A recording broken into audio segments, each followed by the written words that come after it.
Hi guys, welcome back to my channel. My name is Shelby and I'm so excited that y'all are here to watch my video. Today I'm going to be doing like the most requested video ever about semester at sea, and rightfully so because I was so curious when I was applying and going on semester at sea about this, and that is how much does semester at sea cost. And I'm going to be breaking down every single cost for you guys, real numbers, real stuff that I spent on my voyage. I went on semester at sea spring 2022. I just got off. I've been home for about a month now, so I got to really digest, look through my bank account, and figure out all the numbers for you guys. And before I begin this video, I don't want it to come off like I'm bragging in any way. I just want you all to know that I am so extremely grateful that I got to go on this amazing opportunity. And if semester at sea was double the amount I'm about to talk about, I would still go on it because it was the most life-changing experience. And please don't let the price scare you or intimidate you in any way because it is so manageable and it is so doable. I was saving up for semester at sea for 2 full years before I went on semester at sea. So I just want you all to know it is not doable without the scholarships, without my parents' help, without saving. Just know that I'm extremely grateful, and I really hope that this can help you guys accurately plan your voyage. And if you guys wouldn't mind subscribing and liking this video. So the first section I want to get into is tuition, and this is the bulk of how much you're going to spend. This is going to be the most expensive cost. This is going to be everything that you need for 4 months, and it also is your education, so you kind of have to think about it in that terms. So tuition includes board, which is like your cabin room, also the price for classes. So on semester at sea, you take up to 4 classes, and one of those classes has to be global studies. Global studies is what every single person on the ship takes, and it teaches you about the countries that you are encountering as well as the region of the world. So it's very important that you attend that class.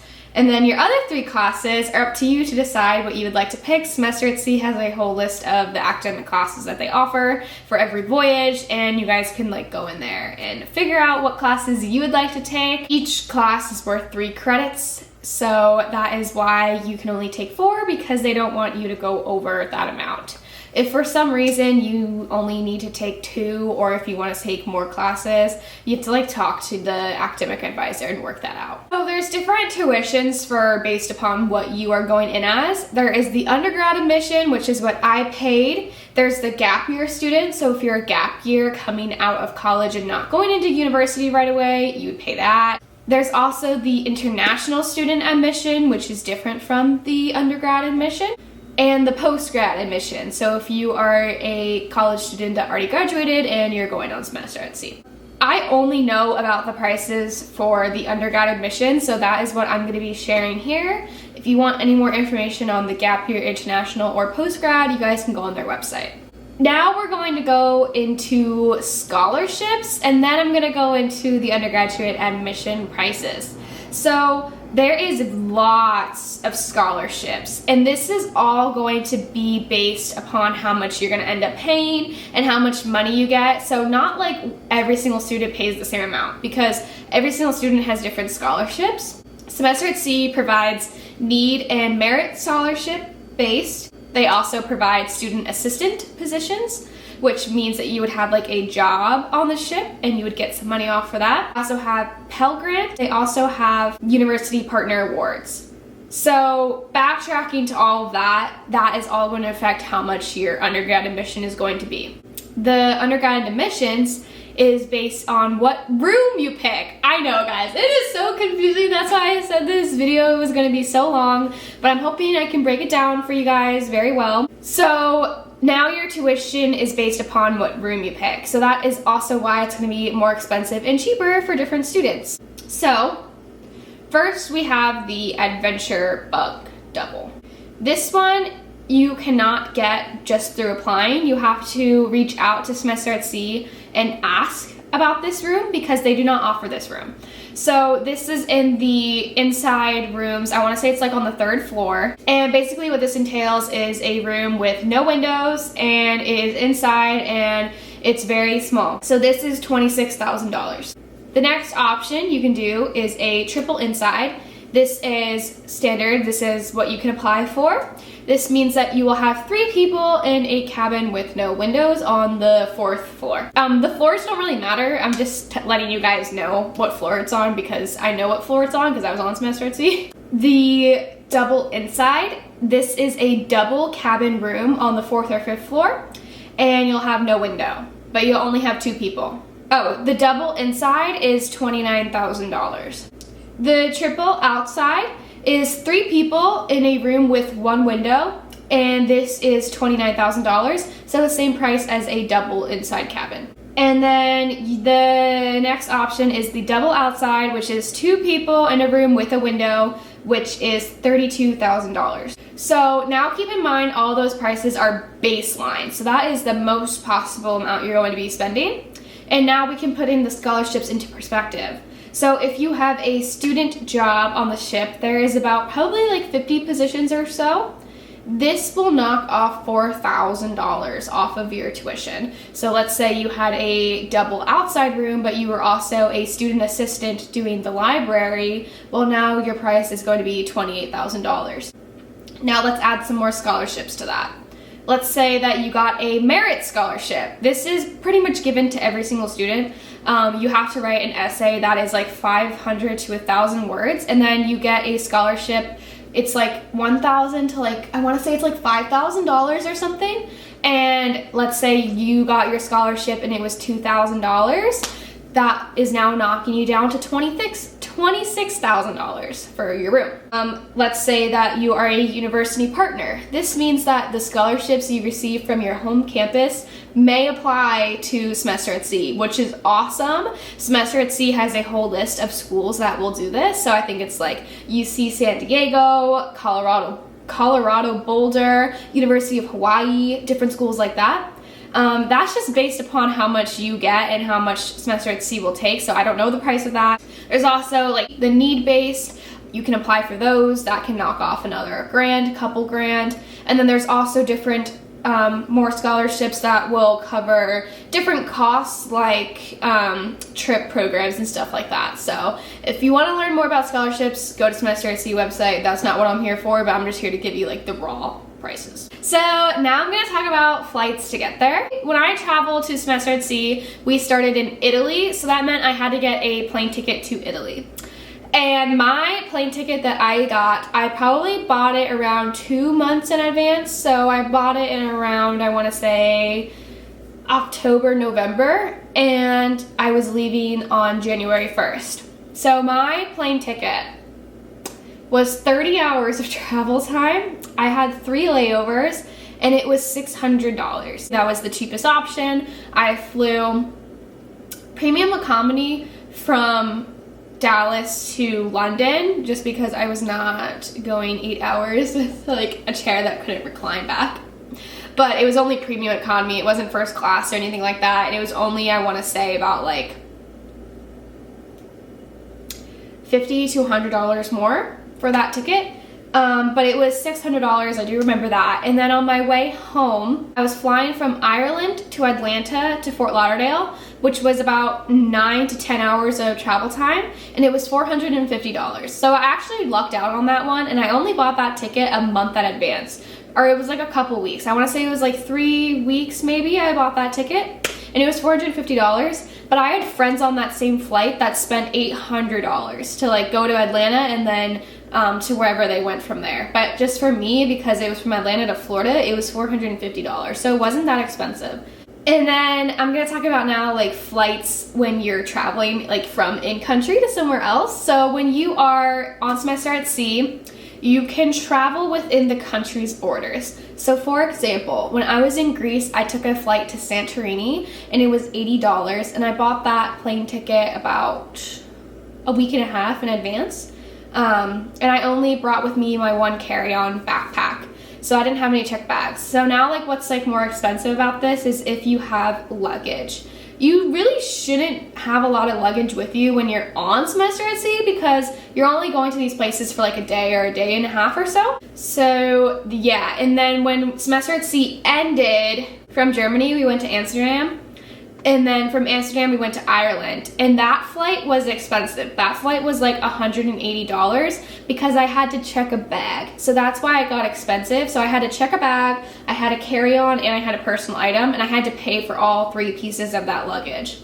So that's why it could be more expensive for like your in-country travel. But like, let's say you're in Spain and you want to go to the Canary Islands, your flight would probably be around $80 like mine was to Santorini. I wouldn't necessarily say that like buying the plane tickets in advance is any cheaper, because I was buying these tickets like a week out and it was still, you know, average prices. It just matters how much luggage you're bringing with you, if that makes sense.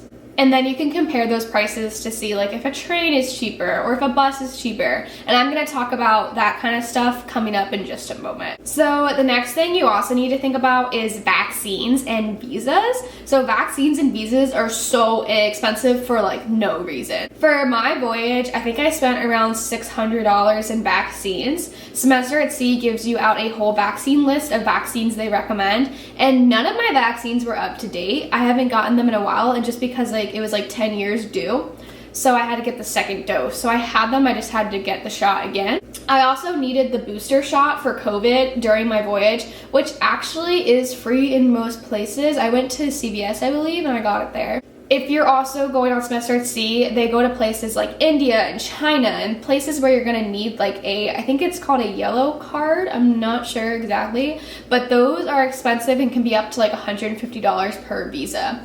For my specific voyage, we went to Europe and I didn't need any travel visas, so I lucked out on that one, but my vaccines were so expensive. It's vaccines like rabies shot, you get a typhoid shot, you can get a meningitis, there's just a lot of vaccines you need, so just put aside like $500 for vaccines and visas. And now I'm also going to be talking about field program costs. So field programs are trips that Semester at Sea does for the in-country travel. Every single student has to go on 3 mandatory field programs that are free, provided from your classes. So it's kind of like going on a field trip for your class, and these are free, so you don't pay for them. Actually, they're really fun. You get to hang out with like your classmates and you go, especially if you have like friends in your classes, it's fun.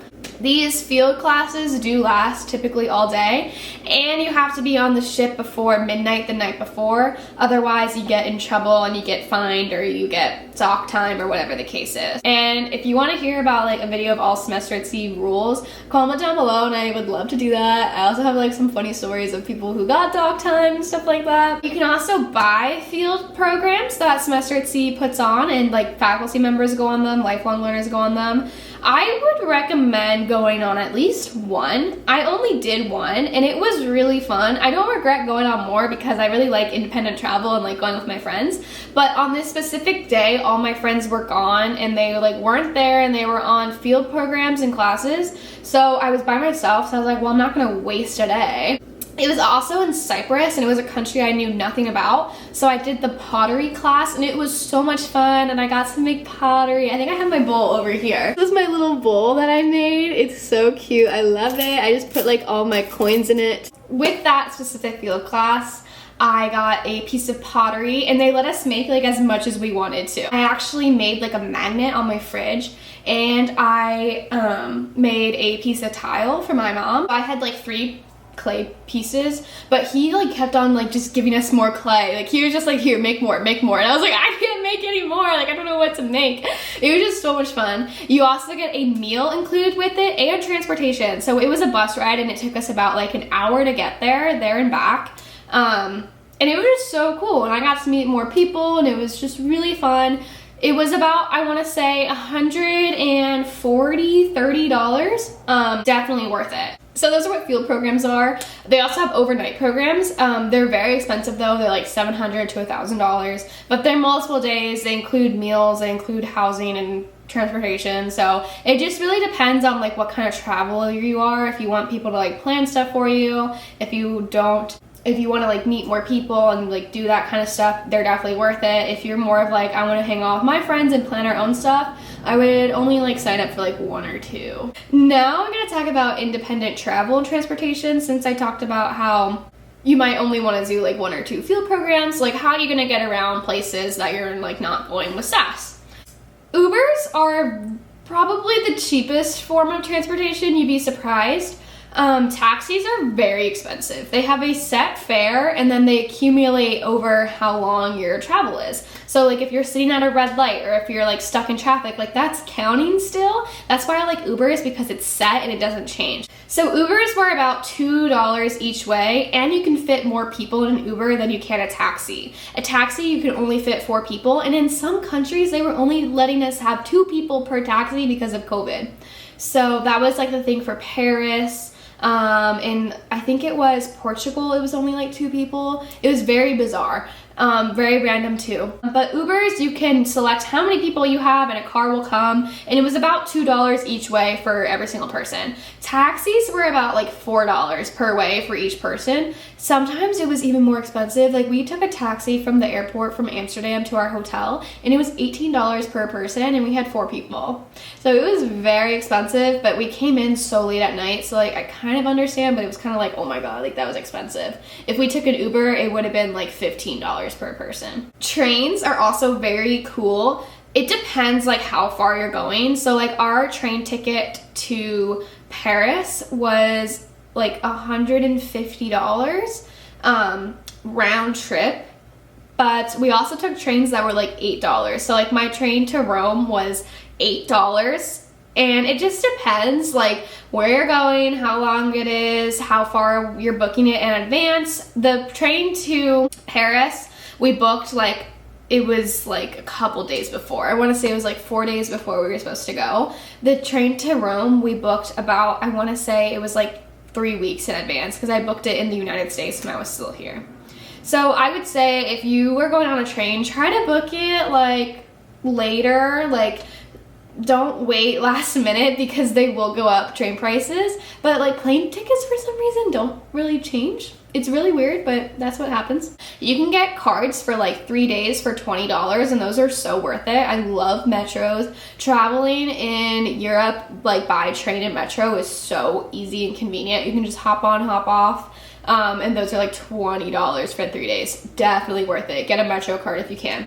Buses are a little bit more unreliable, but they're not bad. You can get a bus ticket for like $15 for 3 days, which is cheaper than a train. It's just kind of harder to like figure out like, okay, where's the bus station and when's it coming? But most of the time they have apps, so it isn't that hard. Like in Sweden, we took the bus around, and we also took the bus around in Denmark, and those were kind of okay to navigate, a little hard, but wasn't terrible. I do prefer like the metro and the train over the buses, but the buses were give or take. I would get a card if you could. Definitely get a pass for like 3 days. You'll save so much more money. Now I'm going to talk about the best part, which is eating and how much meals cost. So on the ship, meals are free. Meals are also happening when you're in country too. So if you want to come back for the night and like eat a meal and save some money, you totally can. But think that the amount of money you're spending to like go back to the ship and then go back out and then, you know, keep going back in and out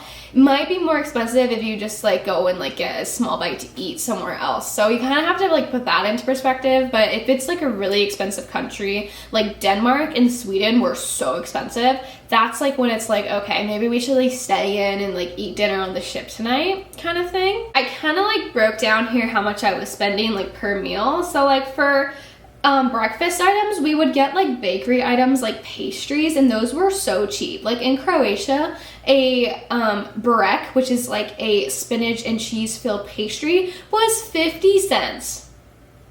And in Italy, it was even cheaper. Like our cappuccinos were 50 cents and our like croissants were like 25 cents. Like it was insane how cheap it was there.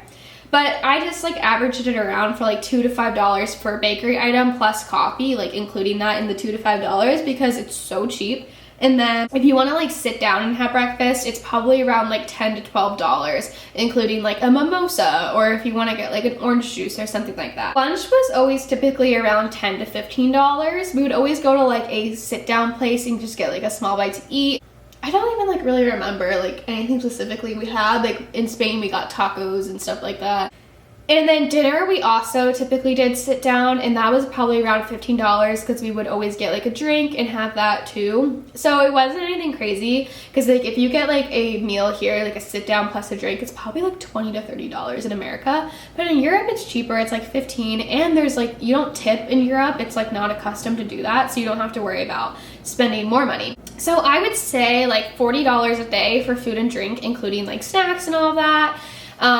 That's probably a good estimate of how much I spent, was like $40 for food. And give or take, because sometimes we would like eat breakfast before we went out on the ship, and then we didn't have to spend money on that, and then you can spend it on other things, because if you go out later in the night like to a club, you're gonna buy drinks there too, so you kind of have to like put that into account of how much you're spending on alcohol. Cover fees for clubs and like bars in Europe were about like $10, but in that price it would include like 1 to 2 free drinks. So I would recommend doing that instead of like getting people to buy you drinks. Like just do the cover fee, buy the ticket in advance, and then you'll get like a free drink with that price.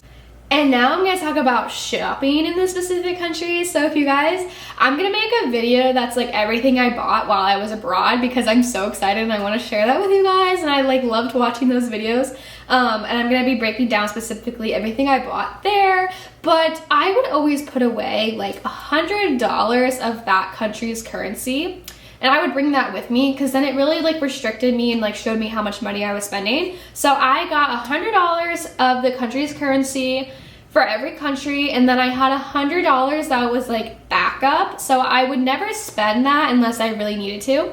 So I would have the $100 in cash, and then I would have a $100 bill that was like extra. And like if it ran over, I would use that extra $100 bill, but I really tried not to. And sometimes I would have extra money, like where the $100 I didn't spend, so I would roll that over to the next country. That was like a really good way to like hold myself accountable. So if you want to just get $100 per each country, that is like the best way to do it. It's the perfect amount. You won't go over unless like you're really like splurging, so just be careful with that. But $100 included like my souvenirs, my food, and like other things I was doing, like tickets and stuff like that. So $100 is perfect. It's the best amount.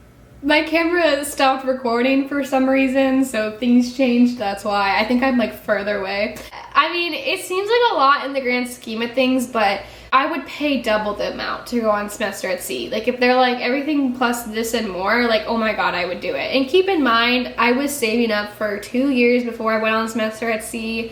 I paid for a lot of things with my own money. Of course, I got help through scholarships and my parents and all of that, but just know that it may seem like a lot, but I promise you, don't let the price scare you away in any way, shape, or form. It is so worth it. You guys are gonna have the time of your life, and I'm so excited for you. I'll see you guys in my next video. Bye, guys.